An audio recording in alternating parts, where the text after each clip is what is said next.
Wacha tujaribu tu. I think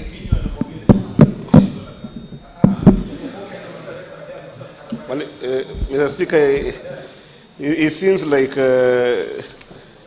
Senator Kinyua, Senator Just Joyce. Proceed to make your contribution.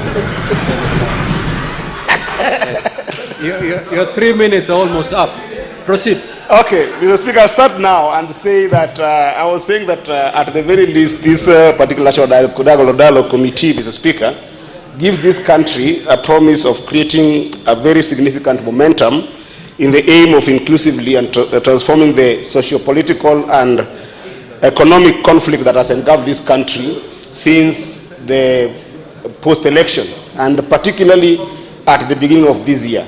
And therefore, Mr. Speaker, it would be extremely remiss of me to start commenting on this particular motion without sincerely thanking His Excellency President RUTO, together with the Right Honorable Prime Minister Raila Odinga, for the boldness they have exemplified to allow this country to have a dialogue and give dialogue a chance.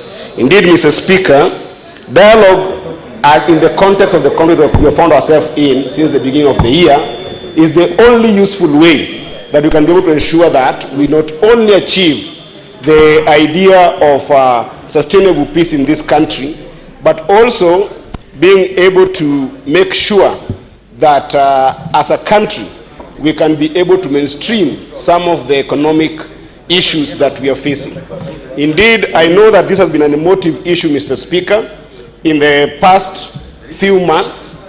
In fact, there's a time in this particular house that it was very difficult to become a senator and at the same time be conscious about a number of decisions and talk about them more consciously without being in a constant state of rage, just because some of these issues that are being laid down from both sides of the house have been very weighty issues, Mr. Speaker. I do know that the weight of those issues indeed go to touching the Constitution. And therefore, as a nation, Mr. Speaker, as we allow this team to go and sit down and talk, I would encourage this House, Mr. Speaker, to also keenly look at other mechanisms of being able to engage with the different parts of this conversation.